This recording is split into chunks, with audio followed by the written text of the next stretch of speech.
नमस्ते, वेलकम। स्वागत है आप सभी लोगों का आपके प्यारे चैनल लक्ष्य विजय में। और मैं आपका राजेश सर 21 जुलाई के महत्वपूर्ण घटनाओं के साथ अपनी चर्चा यानी आज की चर्चा की शुरुआत करता हूं।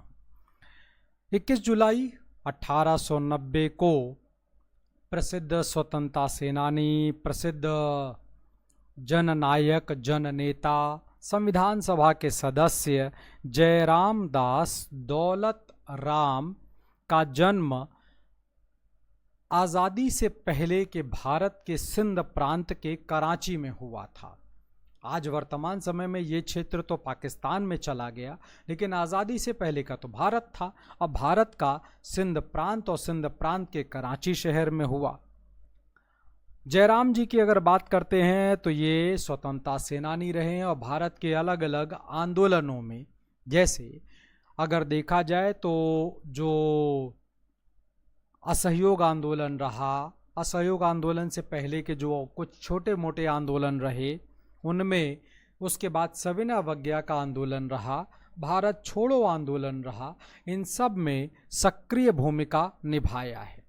विशेषकर योगदान दिखाई पड़ता है जब नमक सत्याग्रह यानी कि 1930 में जब सविनय अवज्ञा आंदोलन की शुरुआत किया जाता है, नमक सत्याग्रह किया जाता है, तो उस पूरे सत्याग्रह के मुख्य संगठनकर्ता, विशेषकर बंबई प्रांत को लेकर अगर बात करते हैं तो उसके मुख्य संगठनकर्ताओं में से एक थी। गांधी जी की गिरफ्तारी हो जाएगी। गांधी जी की गिरफ्तारी के बाद दौलत राम जी ने गांधी जी का समाचार पत्र, जिसे यंग इंडिया कहा जाता था, उसके संपादन की जिम्मेदारी खुद ले ली और एक लंबे समय तक वो यंग इंडिया के संपादक के तौर पर काम करते रहे। लेकिन चूंकि वो दौर ऐसा था कि भारतीयों की हर एक कोशिशों को दबाने का प्रयास किया जाता था, तो जल्दी ही दौलत राम को भी गिरफ्तार कर लिया गया है, उनको भी जेल में बंद कर दिया गया है।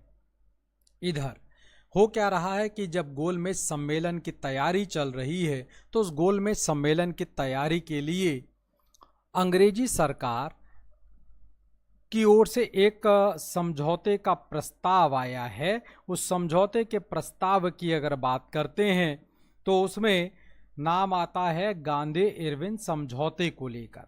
गांधी और इरविन के बीच समझौता होगा, जिसके तहत जो नेता नमक सत्याग्रह के दौरान गिरफ्तार किए गए थे उन सब को रिहा कर दिया जाएगा, ताकि एक माहौल बन सके। फिर वो आप जानते ही हैं, गोलमेज सम्मेलन होगा जिसका कोई प्रतिफल नहीं आएगा। फिर उसके बाद फिर से गांधी जी और सब लोग मिलकर एक नए आंदोलन की ओर चलेंगे, फिर व्यक्तिगत सत्याग्रह आंदोलन, यानी सब कुछ होगा। 1946 के कैबिनेट मिशन के तहत जब संविधान सभा के गठन की बात किया जाएगा, तो उन सभी सदस्यों में से जो चयनित होंगे 296, जिनका चुनाव होगा, प्रत्यक्ष तरीके से चुनाव होगा, उस चुनाव में जो चयनित व्यक्ति होंगे उनमें से एक का नाम है हमारे जयराम दास दौलत राम जी का। आज़ादी के बाद, अब देश आज़ाद हो गया, देश की आज़ादी के बाद की अगर बात करें तो उनके राजनीतिक योगदान को देखते हुए संविधान सभा के सदस्य होने के नाते, यानी संविधान का ज्ञान होने के नाते, आज़ादी के बाद उन्हें बिहार के पहले राज्यपाल के तौर पर नियुक्त किया गया। जब आगे चल कर के भारत की आज़ादी की जो 1951-52 का चुनाव होगा, उन चुनावों की अगर बात करें तो आगे चल कर के बिहार के राज्यपाल की जगह पर इनको केंद्रीय मंत्रिपरिषद में शामिल कर लिया जाएगा और कृषि मंत्री का जो पद है वो दिया जाएगा। 1985 में इनके योगदान को ध्यान में रखते हुए भारत सरकार के द्वारा एक डाक टिकट जो कि जयराम जी के स्मृति में जारी किया जाएगा।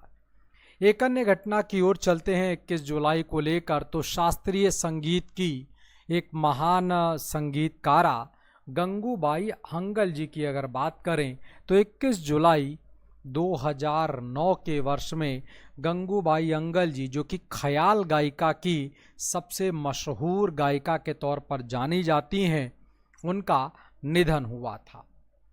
गंगूबाई जी ने अपने संगीत की शिक्षा अपने जिन गुरु से प्राप्त किया था उनको सवाई गंधर्व के नाम से जाना जाता है। ख्याल गायकी क्लासिकल यानी कि भारत का जो संगीत, जिसे हम लोग हिंदुस्तानी कला संगीत कहते हैं, उस हिंदुस्तानी संगीत की अगर बात करें तो उसमें तमाम अलग अलग प्रकार के विधाएं हैं। उन विधाओं में से एक विधा जिसे ख्याल गायकी कहा जाता है, तो ख्याल गायकी को प्रसिद्धि दिलाने में गंगूबाई हंगल जी ने बहुत ही महत्वपूर्ण भूमिका निभाया है। लगभग आधी सदी तक गंगूबाई जी ने ख्याल गायकी के एक महत्वपूर्ण हस्ती के रूप में अपनी पहचान बनाया है।